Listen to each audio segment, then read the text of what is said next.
President Trump calls for immediate resignation of Intel ceochina-bu Tan.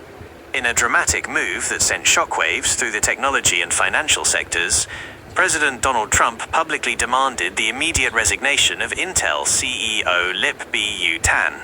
The demand, made in a post on his social media platform, accused Tan of being, quote, highly conflicted due to his extensive business ties to China, and stated that there was no other solution to this problem.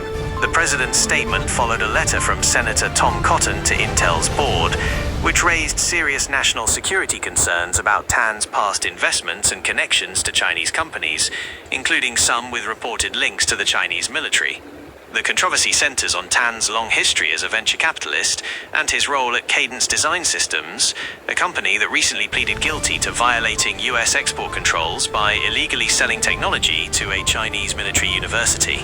This history, combined with Intel's crucial role in the US defense ecosystem and its receipt of billions in federal funding from the CHIPS Act, has created a firestorm of criticism and scrutiny.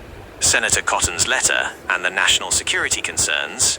The public pressure on Tan began with a letter from Senator Cotton to Intel's board chair, Frank Yeary.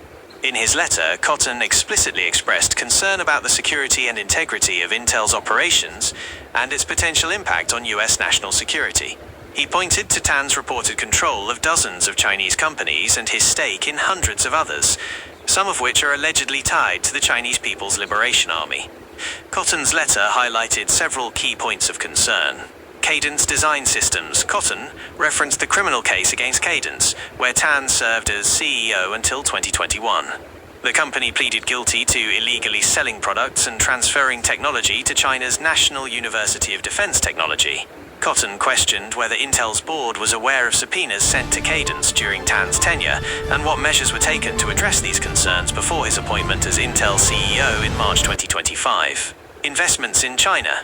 The letter cited reports that Tan has made hundreds of investments in Chinese companies through his venture capital firm, Walden International, and other holding companies.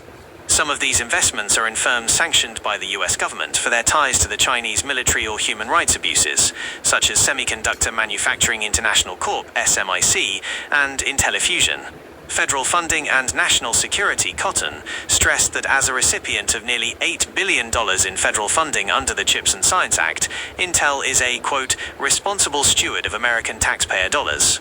He argued that Tan's associations raise questions about Intel's ability to fulfill these obligations, especially given the company's involvement in the Secure Enclave program, a government initiative to secure the microelectronics supply chain for defense. The president's demand and its immediate aftermath. President Trump's post on Truth Social echoed and amplified the concerns raised by Senator Cotton.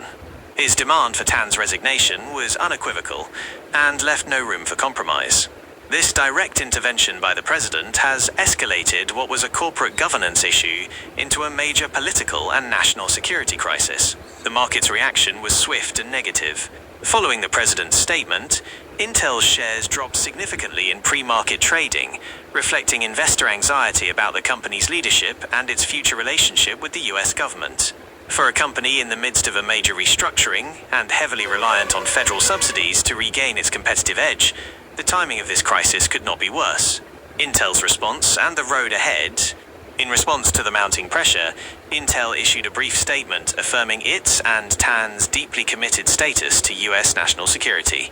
The company also stated that it would address the matters raised in Senator Cotton's letter directly with the senator. However, this initial response did little to quell the controversy, and the silence from the White House regarding the specifics of the president's demand has left many questions unanswered. The unfolding situation. My video and like, comment and subscribe.